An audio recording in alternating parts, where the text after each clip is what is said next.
সম্মানিত অংশগ্রহণকারী, জাতীয় বিশ্ববিদ্যালয়ের সিলেবাসভুক্ত আইসিটি বিষয়ক অনলাইন কোর্সের এই পাঠে আপনাকে স্বাগত।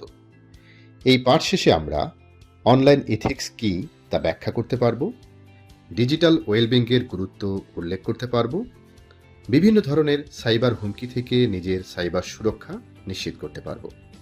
আসুন শুরুতেই একটি ঘটনা দেখি। রিমি একজন সচেতন শিক্ষার্থী। সে সোশ্যাল মিডিয়ায় ভদ্র ভাষায় কথা বলে, অন্যের মতামতকে সম্মান করে এবং কোনো কিছু শেয়ার দেওয়ার আগে তথ্য যাচাই করে। এতে সে অনলাইনে সবার আস্থাও অর্জন করে। রিমির এই আচরণ আমাদের শেখায় অনলাইনে দায়িত্বশীল ও নৈতিক আচরণ করলে ডিজিটাল জগৎ হয় নিরাপদ ও সুন্দর। এবার চলুন জেনে নেই অনলাইন এথিক্স কী। অনলাইন এথিক্স হল ইন্টারনেট ব্যবহারের সময় শালীনতা, সততা, সহানুভূতি ও দায়িত্বশীল আচরণের নৈতিক নীতিমালা। অনলাইন এথিক্স মেনে চললে ভুয়া তথ্য ও গুজব কমে, সাইবার বুলিং রোধ হয়, ডিজিটাল পরিবেশ নিরাপদ হয়, পারস্পরিক সম্মান বৃদ্ধি পায়। প্রিয় অংশগ্রহণকারী, এবার চলুন জেনে নিই ডিজিটাল ওয়েলবিং সম্পর্কে। ডিজিটাল ওয়েলবিং কি? প্রযুক্তি ব্যবহারের মাধ্যমে শারীরিক, মানসিক ও সামাজিক সুস্থতা বজায় রাখাকেই ডিজিটাল ওয়েলবিং বলা হয়। প্রযুক্তি অতিরিক্ত ব্যবহারের নানা রকম কুফল রয়েছে।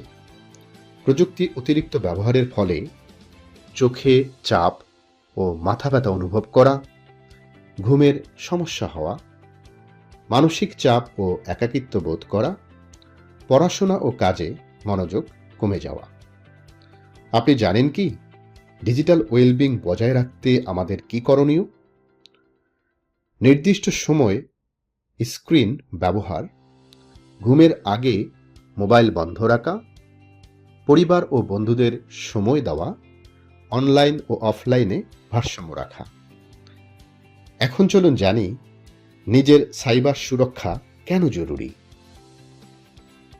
সাইবার সুরক্ষা হচ্ছে অনলাইনে ব্যক্তিগত তথ্য, ডিভাইস ও অ্যাকাউন্টকে ভাইরাস, হ্যাকিং ও প্রতারণা থেকে রক্ষা করাই সাইবার সুরক্ষা।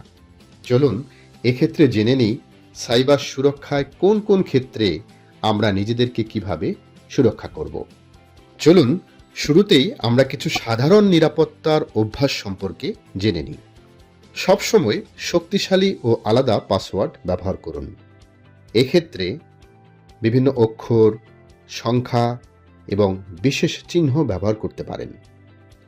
সব ধরনের অ্যাকাউন্টে 2 ফ্যাক্টর অথেন্টিফিকেশন চালু রাখুন। নিয়মিত অপারেটিং সিস্টেম ও অ্যাপস আপডেট করুন। বিশ্বস্ত অ্যান্টিভাইরাস ও ফায়ারওয়াল ব্যবহার করুন। গুরুত্বপূর্ণ ডেটার নিয়মিত ব্যাকআপ রাখুন। চলুন এ পর্যায়ে জেনে নিই ম্যালওয়্যার অথবা ভাইরাস অথবা ওয়ার্ম কিংবা ট্রোজান থেকে সুরক্ষা পাওয়া যায় কি করে। অজানা সফটওয়্যার বা অ্যাপ ইনস্টল করবেন না এবং কোনো সফটওয়্যার ডাউনলোড করার সময় অথরাইজড সোর্স থেকে ডাউনলোড করুন। ফ্রি সফটওয়্যার ডাউনলোডের সময় সতর্ক থাকুন। পেন ড্রাইভ বা এক্সটার্নাল ডিভাইস ব্যবহারের আগে স্ক্যান করে নিন। পাইরেটেড সফটওয়্যার ব্যবহার এড়িয়ে চলুন। প্রিয় অংশগ্রহণকারী, সোশ্যাল ইঞ্জিনিয়ারিং ও ফিশিং থেকে কিভাবে সুরক্ষা পাওয়া যায় চলুন সে উপায়গুলো জেনে নিই। ফোন, মেইল বা মেসেজে ওটিপি, পিন, পাসওয়ার্ড কখনোই শেয়ার করবেন না। জরুরি অথবা অ্যাকাউন্ট বন্ধ হবে এমন মেসেজ হুট করে বিশ্বাস করবেন না। ফোন করে কোনো ব্যক্তি তথ্য চাইলে আগে পরিচয় নিশ্চিত হন এবং প্রশ্ন করুন। ইমেইল প্রেরকের ঠিকানা ও লিঙ্ক ভালোভাবে যাচাই করুন। প্রিয় অংশগ্রহণকারী, র্যানসমওয়্যার থেকে সুরক্ষা পেতে নিয়মিত গুরুত্বপূর্ণ ফাইলের অফলাইন ব্যাকআপ রাখুন। সন্দেহজনক ইমেল অ্যাটাচমেন্ট খুলবেন না। অজানা লিঙ্ক ক্লিক করা থেকে এড়িয়ে চলুন। এন্টি র্যানসমওয়্যার ফিচার চালু রাখুন। সম্মানিত অংশগ্রহণকারী, স্পাইওয়্যার বা কিলগার থেকে সুরক্ষা পেতে অজানা অ্যাপ বা এক্সটেনশন ইনস্টল করবেন না।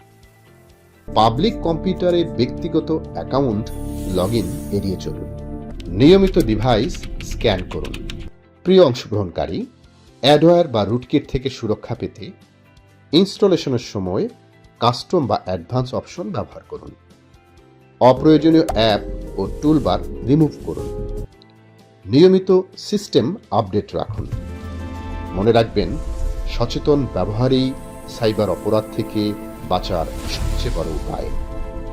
চলুন অনলাইন ইথিক্স মেনে চলি, ডিজিটাল ওয়েলবিং নিশ্চিত করি এবং নিজের সাইবার সুরক্ষা নিজেই গড়ে তুলি। এতক্ষণ সাথে থাকার জন্য অসংখ্য ধন্যবাদ।